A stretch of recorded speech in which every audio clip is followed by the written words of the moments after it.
Hello everyone, कैसे हैं आप लोग त्योहार की खुशियां मना रहे होंगे, लेकिन हमें अपने पाठ्यक्रम को नहीं भूलना चाहिए। आज हम लोग देख रहे हैं एक्सक्लेमेटरी सेंटेंस का इनडायरेक्ट बनाना। और सबसे पहले हम जानेंगे what is exclamatory sentence. Then you should know those sentences that give the sense of excessive or sudden feelings, such as joy, sorrow, or surprise, are known by exclamatory sentence. यानी कि ऐसे sentence जिनसे sudden feelings अर्थात अचानक हृदय में उठने वाले विचार, उद्गार, जैसे खुशी, खुशी, सारो, गम, ब्रावो, प्रोत्साहन या सरप्राइज का सेंस जाएगा। ऐसे सेंटेंसेस को आप एक्सक्लेमेटरी सेंटेंस कहते हैं। Exclamatory sentence, this type of sentence contains exclamatory words. Exclamatory words as hurray, alas, bravo, ha, ho, how या व्हाट एंड गुड हेवंस। इस प्रकार के सेंटेंसेस में यानी कि एक्सक्लेमेटरी सेंटेंसेस में हुर्रे, एलॉस, ब्रावो, हा, ओ, गुड हेवंस आदि शब्द आते हैं। इस प्रकार के सेंटेंसेस का इनडायरेक्ट बनाते समय हमें निम्न परिवर्तन करना होता है। फर्स्ट करेक्शन हम लोग रिपोर्टिंग वर्ब सेट के स्थान पर करते हैं। तो याद रहे, रिपोर्टिंग वर्ब सेट के स्थान पर रिपोर्टेड स्पीच में आए exclamatory words like this one. Reporting verb set के स्थान पर रिपोर्टेड स्पीच में आए एक्सक्लेमेटरी वर्ड्स के अनुसार निम्न शब्दों का प्रयोग करते हैं। आपका फर्स्ट है, अगर रिपोर्टिंग वर्ब में हा या हुर्रे का प्रयोग हुआ है, हा या हुर्रे का प्रयोग हुआ है, या रिपोर्टिंग स्पीच में हा या हुर्रे आने पर हम रिपोर्टिंग वर्ब सेट के स्थान पर एक्सक्लेम विद जॉय या एक्सक्लेम विद डिलाइट का प्रयोग करते हैं। लेकिन जब रिपोर्टेड स्पीच में एलॉस आया हो तो सेट के स्थान पर आप एक्सक्लेम विद सारो या एक्सक्लेम विद ग्रीफ का प्रयोग करते हैं।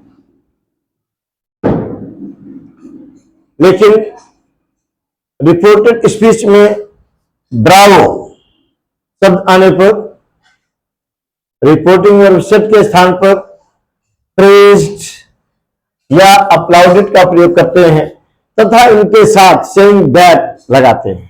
दैट यहां पर कनेक्शन होता है। ब्रावो आने पर प्रेज्ड सेट के स्थान पर हमें प्रेज करना होता है या अप्लाउडेड करना होता है। इसके बाद हमें सेइंग दैट का प्रयोग करना होता है। दैट यहां पर कंजक्शन है। आप नेक्स्ट देख रहे हैं, जब एक्सक्लेमेटरी सेंटेंस में ओ या गुड हेवंस आया हो तो इस प्रकार के सेंटेंसेस का इनडायरेक्ट बनाते समय सेट के स्थान पर हमें एक्सक्लेम विद सरप्राइज का प्रयोग करना होता है। लेकिन जब रिपोर्टेड स्पीच में हाउ या व्हाट आ वर्ड्स आए हों तो इनलाइन बनाते समय हमें रिपोर्टिंग वर्ब सेट के स्थान पर ओनली एक्सक्लेम्ड का प्रयोग करते हैं, केवल एक्सक्लेम, इसके साथ और कुछ नहीं। और रूल सेकंड है, आप कॉमा तथा इन्वर्टेड कॉमा के स्थान पर आप कंजक्शन दैट का प्रयोग करते हैं। तो हमने देखा रिपोर्टेड स्पीच में अलग अलग एक्सक्लेमेटरी वर्ड्स आने पर रिपोर्टिंग वर्ब सेट के स्थान पर अलग अलग निम्न शब्दों का प्रयोग होता है, जो आपको बताया गया, समझाया गया। कंजक्शन दैट का प्रयोग करते हैं। एक्सक्लेमेटरी सेंटेंस का इनडायरेक्ट बनाते समय नेक्स्ट रूल है कि रिपोर्टेड स्पीच में आने वाले exclamatory words hurray, alas, Bravo, ओ, हा, गुड हेवेंस एक्सेट्रा शब्दों को हम हटा देते हैं इनडायरेक्ट बनाते समय रिपोर्टेड स्पीच से। और आपका नेक्स्ट रूल है फोर्थ, इनडायरेक्ट बनाते समय एक्सक्लेमेटरी सेंटेंस को असर्टिव सेंटेंस में कन्वर्ट करते हैं, अर्थात रिपोर्टेड स्पीच से एक्सक्लेमेटरी मार्क्स हटाते हैं और असर्टिव सेंटेंस का मार्क फुल स्टॉप लगाते हैं। हम लोग कुछ एग्जाम्पल से देखेंगे। फर्स्ट है, David said hurray we won the match. और अभी हमने रूल फर्स्ट में देखा है कि रिपोर्टेड स्पीच में आए एक्सक्लेमेटरी वर्ड्स के बेस पर ही हम रिपोर्टिंग वर्ब सेट के स्थान पर करेक्शन करते हैं।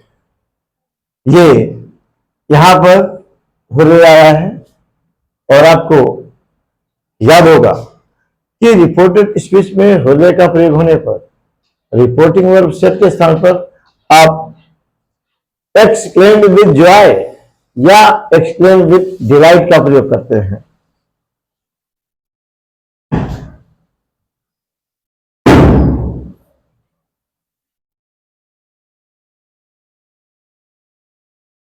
विद जॉय किया, कॉमा इन्वर्टेड कॉमा के स्थान पर आप कंजक्शन लगाते हैं दैट। उसके बाद जैसे हम रिपोर्टेड स्पीच में बढ़ते हैं पाते हैं ये वी आया है, वी फर्स्ट पर्सन है, first person change by subject David से बदलेगा। तो याद रहे, अगर ये रिपोर्टेड स्पीच में आने वाला वर्ड प्लूरल है और जिससे बदल रहा है वो वर्ड सिंगुलर है, तो उस वर्ड को भी हम प्लूरल बना लेते हैं। ये थर्ड पर्सन है, सिंगुलर नंबर है, तो हम इसे थर्ड पर्सन प्लूरल नंबर बनाएंगे। क्यों? क्योंकि ये प्लूरल है। तो जैसे थर्ड पर्सन प्लूरल नंबर बनाएंगे तो वी के स्थान पर आप दे का यूज करेंगे, दे। फिर इसका टेंस देखते हैं, कौन सा टेंस है जी, आपको बता रहा हूं। जब भी कोई सेंटेंस विदाउट हेल्पिंग वर्ब का है वह या तो प्रेजेंट इंडेफिनिट हो सकता है या फिर वो पास्ट इंडेफिनिट हो सकता है। क्योंकि वो प्रेजेंट या पास्ट का इंडेफिनिट हो सकता है तो हम कैसे क्लैरिफाई करें ये कौन सा इंडेफिनिट है। तो आपको बता दूं, जब वर्ब की सेकंड फॉर्म आएगा तो पास्ट इंडेफिनिट होगा, वर्ब का फर्स्ट फॉर्म आएगा वो प्रेजेंट इंडेफिनिट होगा। हाँ, प्रेजेंट इंडेफिनिट में सब्जेक्ट के अकॉर्डिंग वर्ब में एस ई एस हो सकता है और हो कोई जरूरी नहीं, क्योंकि अगर सब्जेक्ट प्लूरल होगा तो आप प्रेजेंट इंडेफिनिट में आप एस या ई एस भी नहीं लगाते। यहां पर ये वर्ब का सेकंड फॉर्म आया है यानी कि ये पास्ट इंडेफिनिट है और पास्ट इंडेफिनिट को आप पास्ट परफेक्ट में कन्वर्ट करते हैं और पास्ट परफेक्ट बनाने के लिए आपको इस टेंस का हेल्पिंग वर्ब हैड और इसके साथ वर्ब के थर्ड फॉर्म का प्रयोग करना होगा।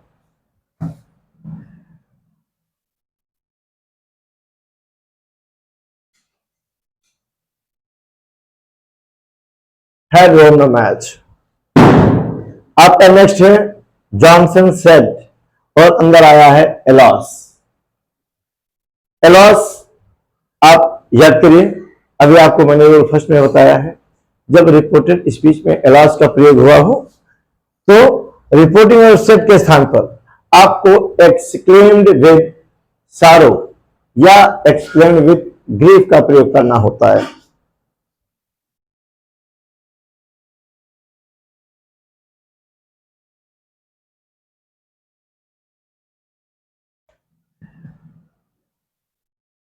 एक्सक्लेम्ड विद सारो किया, कंजक्शन दैट लगाएंगे, और आपको बताया गया है कि रिपोर्ट इनडायरेक्ट बनाते समय एक्सक्लेमेटरी वर्ड्स को हटा देते हैं। और आगे बढ़ेंगे। I am my first person है, चेन बाई सब्जेक्ट जॉनसन है। चूंकि ये माई पॉजिटिव केस है इसलिए हम जॉनसन का पॉजिटिव केस बनाएंगे, और जॉनसन थर्ड पर्सन है डिनोटेड बाई ही, और ही का पॉजिटिव केस हिज होता है। हिज हॉर्स, ये भी पास्ट इंडेफिनिट है क्योंकि हेल्पिंग वर्ब का कोई फॉर्म आया नहीं, वर्ब की सेकंड फॉर्म में, तो इसे भी पास्ट परफेक्ट में आप कन्वर्ट करेंगे, हेड हो जाएगा, हैड डाइड। हाँ, लास्ट नाइट को आप प्रीवियस नाइट करते हैं।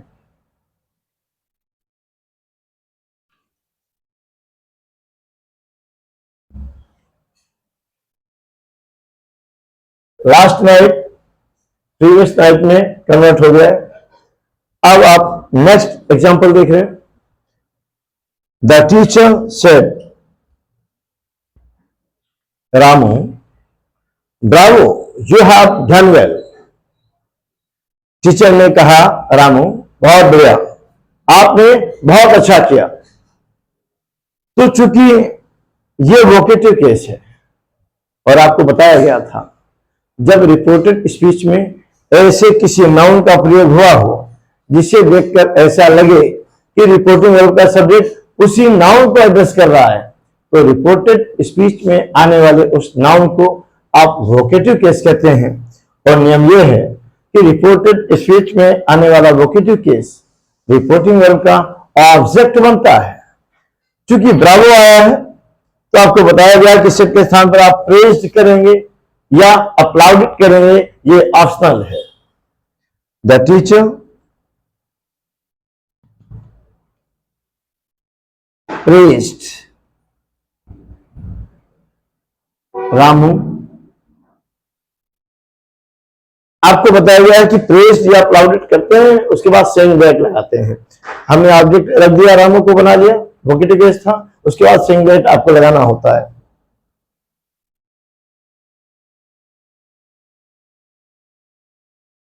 सेइंग दैट, उसके बाद हम आगे बढ़ते हैं और हम देखते हैं यू है और याद आता है ये सेकंड पर्सन है।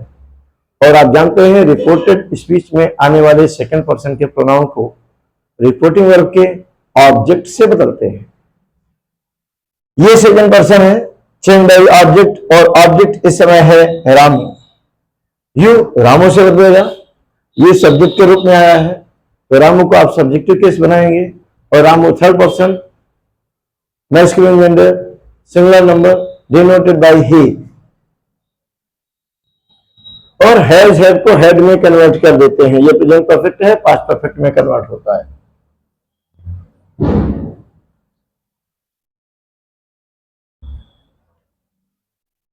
Done well. एक्सक्लेमेटरी सेंटेंस का आपका नेक्स्ट रोल है कि जब रिपोर्टेड स्पीच हाँ या व्हाट से प्रारंभ हो तो इनडायरेक्ट बनाते समय सेंटेंस को असर्टिव बनाकर व्हाट अ या हाउ को वेरी या ग्रेट में कन्वर्ट करते हैं। लेकिन ये ऑप्शनल है नहीं, हमें जानना चाहिए कब वेरी होता है और कब ग्रेट होता है। तो आपको बता दूं, जब व्हाट आ या हाउ के बाद किसी एडजेक्टिव का प्रयोग हुआ हो, किसी एडजेक्टिव का प्रयोग हुआ हो तो व्हाट आ या हाउ को वेरी में कन्वर्ट करते हैं। लेकिन जब व्हाट आ या हाउ के बाद किसी नाउन का प्रयोग हुआ होगा तो आप व्हाट आ या हाउ को ग्रेट में कन्वर्ट करते हैं। आप एग्जाम्पल देख रहे हैं। The Spectator said what a nice bowling, what a nice bowling. जब व्हाट आता है तो सेट की जगह केवल एक्सक्लेम करते हैं। ये यहां पर कॉपी हो जाएगा स्पेक्टेटर, यहां पर आप एक्सक्लेम्ड करेंगे, कंजक्शन आपने दैट लगाया, और हम एक्सक्लेमेटरी सेंटेंस को सिंपल बनाते हैं। सिंपल बनाने के लिए सब्जेक्ट देखते हैं। यहां पर क्लियर सब्जेक्ट है क्या? नहीं है। और जब क्लियर सब्जेक्ट नहीं होता तो सेंटेंस की शुरुआत हम लोग इट से करते हैं। इट, क्योंकि ये आश्चर्य हमेशा प्रेजेंट में होता है। इज का सेंस जाता है, इज एम आर का सेंस जाएगा तो आप वाज करते हैं। It was a very nice, ये एडजेक्टिव है तो व्हाट को वेरी में कन्वर्ट करेंगे। वेरी नाइस और बॉलिंग इधर आ जाएगा। या ऐसा भी हो सकता है, the spectator exclaimed that the bowling was very nice, ऐसा भी हो सकता है। आपका नेक्स्ट एग्जांपल है, Radhika said what a fool you are, what a fool you are. याद रहे, तो यहां भी राधिका कॉपी हो जाएगी, यहां सेट की जगह आप एक्सक्लेम्ड करते हैं, कंजक्शन वही दैट लगाते हैं। और अब हमें सिंपल बनाना है तो जरूरत है सब्जेक्ट की। सब्जेक्ट इसका है you, you second person change by object, object है नहीं तो ऐसी स्थिति पर हम थर्ड पर्सन का या फर्स्ट पर्सन का मान लेते हैं। तो हमने किसी लड़के का नाम मान लिया, अजय मान लिया, तो ये यू अजय से चेंज होगा और अजय ही में कन्वर्ट हो जाएगा। ही, इज एम आर को वाज में कन्वर्ट करते हैं, सब्जेक्ट ही हो गया तो वाज हो जाएगा। अब चूंकि ये नाउन है, फूल, देखिए फूल के बाद अगर कोई नाउन आता है तो ये एडजेक्टिव हो जाता है, और अगर फूल के बाद कोई नाउन नहीं है तो वो अपने आप में नाउन होता है। मेरी बात समझिए, फूल के बाद कोई नाउन आने पर वो एडजेक्टिव हो जाता है, लेकिन यदि फूल के बाद कोई नाउन नहीं है तो वो स्वयं में नाउन हो जाता है। क्योंकि यहां पर स्वयं में नाउन का सेंस देता है तो हम व्हाट आ या हाउ को ग्रेट में कन्वर्ट करते हैं। ही वाज अ ग्रेट फूल। आपको बता दें, जब एलॉस वाले सेंटेंस से किसी बात के स्वीकार करने का बोध हो, जब एलॉस वाले सेंटेंस से किसी बात का स्वीकार करने का बोध हो तो इनडायरेक्ट बनाते समय सेड के स्थान पर आप कन्फेस्ड विद रिग्रेट या कन्फेस्ड विद ग्रीफ का प्रयोग करते हैं। कन्फेस्ड विद रिग्रेट या कन्फेस्ड विद ग्रीफ का प्रयोग करते हैं। एग्जाम्पल आपने अभी देखा था कि जब एलॉस वाले सेंटेंस से किसी बात का स्वीकार करने का सेंस जाएगा तो आप केवल एलॉस की जगह कन्फेस्ड विद ग्रेट करते हैं, और यहां पर वेरी या ग्रेट करने की आवश्यकता नहीं होती है। नहीं सॉरी, ये उर्वशी सेड, उर्वशी हो जाएगा, आपने किया है confessed with regret, confessed with regret, conjunction आप दैट लगा रहे हैं। आई, सब्जेक्ट सिंपल बनाएंगे, सब्जेक्ट चाहिए आई है और वसी से बदलेगा सी हो जाएगा। हैव बीन को हैव बीन में कन्वर्ट करेंगे,